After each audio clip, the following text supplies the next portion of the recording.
Phone tapping కేసులో మాజీ మంత్రి కేటీఆర్ కు సిట్ నోటీసులు ఇచ్చింది. రేపు ఉదయం 11 గంటలకు విచారణకు రావాలని నోటీసులో పేర్కొంది. ఇప్పటికే బీఆర్ఎస్ ఎమ్మెల్యే హరీష్ రావును 7 గంటల పాటు సిట్ విచారించింది.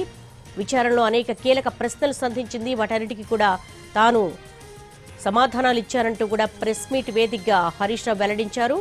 ఇక బీఆర్ఎస్ వర్కింగ్ ప్రెసిడెంట్ మాజీ మంత్రి కేటీఆర్ కు సిట్ నోటీసులు ఇచ్చింది. రేపు ఉదయం 11 గంటలకు విచారణకు రావాలని నోటీసుల్లో పేర్కొంది.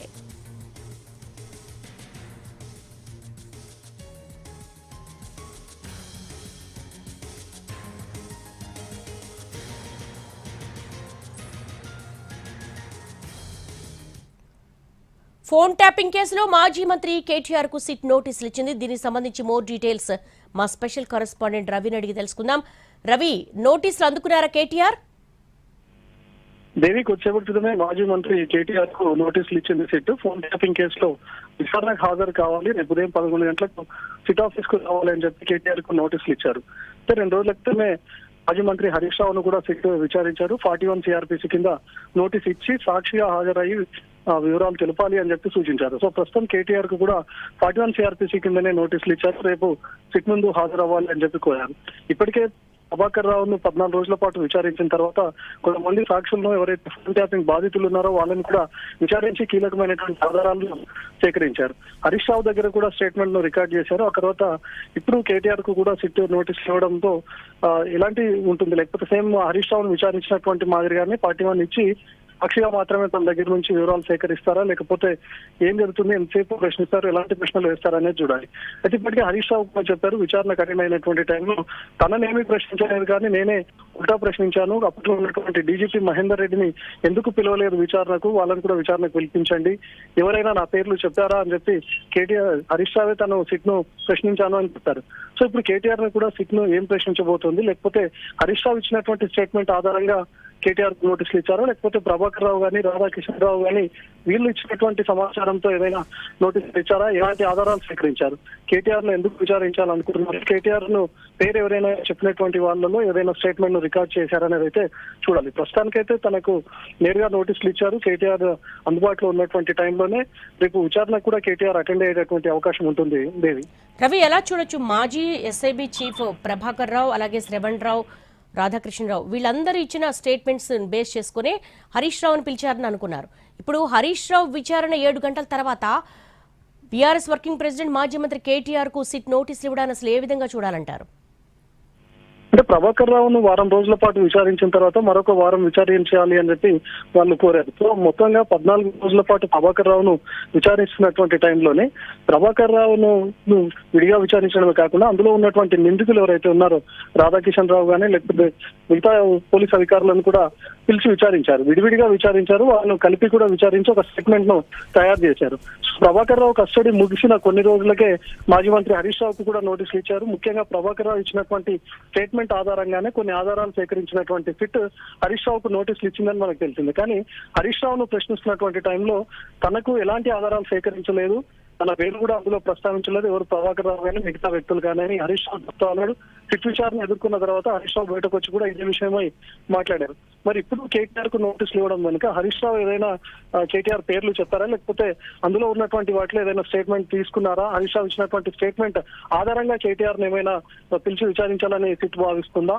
గతంలోనే ప్రభాకర్ రావు ఇచ్చినటువంటి స్టేట్మెంట్ లో మాజీ మంత్రులు హరీష్ రావు అదేవిధంగా కేటీఆర్ పేర్లు కూడా అందులో ఉన్నాయనేది తెలియాల్సింది. ఇప్పటి వరకైతే ప్రభాకర్ రావు విచారణను బేస్ చేసుకుని హరీష్ రావుకు నోటీసులు ఇచ్చి విచారించారు.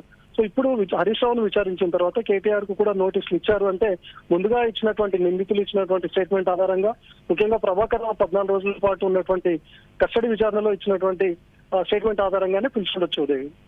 రవి, నందీనగర్ లోని కేటీఆర్ ఇంట్లో ఈ నోటీసులు అందజేసినట్టుగా తెలుస్తోంది. ఆయన అందుబాటులో ఉన్నారా, ఆయన తీసుకున్నారా? ప్రస్తుతంగా కేటీఆర్ అందుబాటులో ఉండగానే నోటీసులు ఇచ్చారని సిట్ అధికారులు చెప్తున్నారు. తనకే నోటీసులు ఇచ్చామని చెప్తున్నారు కానీ ఇప్పటి వరకు కేటీఆర్ సైడ్ నుంచి అధికారికంగా ఎలాంటి రెస్పాన్స్ రాలేదు. ఒకవేళ నోటీసులు అందుకున్నా కూడా తను విచారణకు వచ్చే అవకాశం ఉంటుంది. హరీష్ రావు నోటీసులు అందుకున్నటువంటి టైంలో తను సిద్దిపేటలో ఉన్నారు, హైదరాబాద్ లో అవైలబుల్ లో కూడా లేరు. ఇంట్లో ఉన్నటువంటి సిబ్బంది ఆ నోటీసును రిసీవ్ చేసుకున్నారు. ఎప్పుడైతే సిట్ నోటీస్ వచ్చిందని తెలియగానే హరీష్ రావుతో పాటు కేటీఆర్ కూడా రెస్పాండ్ అయ్యారు. మేము ఎలాంటి తప్పు చేయనప్పుడు ఖచ్చితంగా విచారణకు హాజరవుతాము, కక్షపూరితంగా జరుగుతున్నటువంటి కుట్ర ఇది, ప్రభుత్వం చర్యలను ఎండగడుతున్నాం కాబట్టి కావాలని ఉద్దేశపూర్వకంగా ఇస్తున్నటువంటి నోటీసులు తప్ప ఫోన్ ట్యాపింగ్ తో తమకు ఎలాంటి సంబంధం లేదు అనే విషయాన్ని చెప్పారు. ఆ తర్వాత హరీష్ రావు చెప్పారు. హరీష్ రావు విచారణ తర్వాత కూడా ఇదే విషయాన్ని చెప్పారు. సో ఇన్ కేసు ఇప్పుడు కేటీఆర్ నేరుగా నోటీసులు అందుకున్న తర్వాత కూడా తను ఒకవేళ రెస్పాండ్ అయితే రేపు ఖచ్చితంగా విచారణకు హాజరవుతారని చెప్తారు. హరీష్ రావు విచారణ సమయంలో ఏదైతే జరిగిందో ఎమ్మెల్యేలు అందరినీ కూడగట్టుకుని బీఆర్ఎస్ ఆఫీస్ లో సమావేశం అయిన తర్వాత బీఆర్ఎస్ ఆఫీస్ నుంచి నేరుగా విచారణకు వచ్చే అవకాశం ఉంటుంది. రవి, 2004 మార్చిలో ఎప్పుడైతే ఫోన్ ట్యాపింగ్ కేసు నమోదైందో ఆ తర్వాత విచారణ చాలా స్పీడ్గా సాగింది. కొద్ది రోజులుగా ప్రభాకర్ రావు ఎప్పుడైతే ఇండియా వచ్చారో ఆయన విచారించిన తర్వాత కొంచెం స్లో డౌన్ అయింది. కానీ ఇప్పుడు ఆల్ ఆఫ్ సడన్ స్పీడప్ అవడానికి కారణం ఏంటి? పెద్ద తలకాయలందరినీ కూడా విచారణకు పిలుస్తున్నారు. ప్రభాకర్ రావు కోసమే పోలీసులు ఎదురు చూశారు. ప్రభాకర్ రావు విదేశాల్లో ఉన్నాడు, ఖచ్చితంగా తనను తీసుకొని రావాలని చెప్పి ప్రయత్నించారు. ప్రభాకర్ రావు ఎప్పుడైతే ఇండియాకు తిరిగి వచ్చారో, ప్రభాకర్ రావును విచారించారో అప్పటి నుంచి ఫోన్ ట్యాపింగ్ కేసు కూడా స్పీడప్ అందుకుంది. అప్పటికే కొంతమంది నిందితులు బెయిల్ పై కూడా బయటకు వచ్చారు. ప్రభాకర్ రావు విచారిస్తున్నటువంటి టైంలోనే నిందితులు ఎవరైతే బెయిల్ పై ఉన్నారో వాళ్ళను తిరిగి మరోసారి సిట్ అధికారులు విచారించారు. ప్రభాకర్ రావుతో ఉండి ఇద్దరిని కలిపి విచారించారు, మరోసారి విడివిడిగా కూడా విచారించి స్టేట్మెంట్లు తీసుకున్నారు.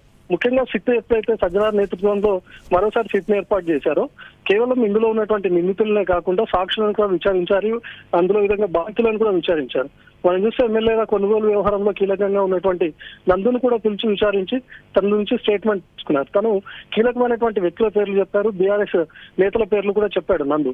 ఇలా కొంతమంది బాధితులు కూడా నేరుగా సిట్ ఆఫీస్ కు వచ్చి వాళ్ళు స్టేట్మెంట్ ఇచ్చినటువంటి పరిస్థితి. సో అందులో ఉన్నటువంటి వాళ్ళు ఎవరైతే రాజకీయ నేతల పేర్లు చెప్పారో ఎమ్మెల్సీ నవీన్ రావును కూడా విచారించడాన్ని మనం చూసాము. ఆ తర్వాత ఫస్ట్ విచారణ ఎదుర్కొన్న బీఆర్ఎస్ నేత కూడా ఎమ్మెల్సీ నవీన్ రావే. ఆ తర్వాత నుంచి ఫోన్ ట్యాపింగ్ కేసు కంటిన్యూస్ గా స్పీడప్ అందుకుంటూనే ఉంది.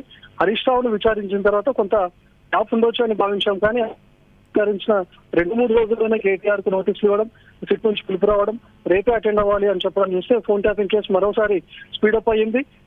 వెంటనే బీఆర్ఎస్ లో ఉన్నటువంటి కీలక నేతలందరినీ కూడా విచారించాలని భావిస్తున్నట్లు సిట్ తెలుస్తుంది సిట్ చర్యలను చూస్తుంటే. రవి, ఎలా చూడొచ్చు? రేపు కేటీఆర్ సిట్ ముందు హాజరయ్యే అవకాశాలు ఉన్నాయంటారా? ఎగ్జాక్ట్లీ, హరీష్ రావుకు ఎప్పుడైతే నోటీసులు అందుకున్నారో ముందుగా కేటీఆర్ రెస్పాండ్ అయ్యారు. ఇదంతా ఉద్దేశపూర్వకంగా జరుగుతుంది, కుట్రపూరితంగా ఇస్తున్నటువంటి నోటీసులు అని చెప్పి ముందుగా కేటీఆర్ రెస్పాండ్ అయ్యారు. హరీష్ రావు కూడా నేరుగా విచారణకు అటెండ్ అవుతాను అని చెప్పారు. నోటీసులు అందుకున్న కొన్ని నిమిషాల్లోనే కేటీఆర్ అదేవిధంగా హరీష్ రావు ఇద్దరు రెస్పాండ్ అయ్యారు. సో ఇప్పుడు కూడా నోటీసులు అందుకున్న తర్వాత కేటీఆర్ రెస్పాండ్ అయ్యే అవకాశం ఉంటుంది. హరీష్ రావుకి నోటీసులు అందుకున్నటువంటి విషయంలో ఎలా అయితే స్పందించారో, ప్రభుత్వ చర్యలను మేము ఎప్పటికప్పుడు ఎండగడుతున్నాం కాబట్టి ప్రజల్లోకి మేము తీసుకొని వెళ్తున్నాం, ప్రభుత్వాన్ని వ్యతిరేక పనులు ఏవైతే చేస్తుందో వాటన్నిటిని మేము ప్రజల్లో ఎండగడుతున్నాం కాబట్టి మాకు కుట్రపూరితంగా నోటీసులు ఇచ్చారనే విషయాన్ని అటు హరీష్ రావు అదేవిధంగా కేటీఆర్ చెప్పారు. ఇప్పుడు కొద్ది నిమిషాల్లో కూడా కేటీఆర్ కూడా రెస్పాండ్ అయ్యే అవకాశం ఉంటుంది. ఖచ్చితంగా తను విచారణకు హాజరవుతాను, తన దగ్గర ఉన్నటువంటి పూర్తి వివరాలు కూడా అందజేస్తానని కేటీఆర్ చెప్పే అవకాశం ఉంటుంది. All right Ravi, thanks for the live updates.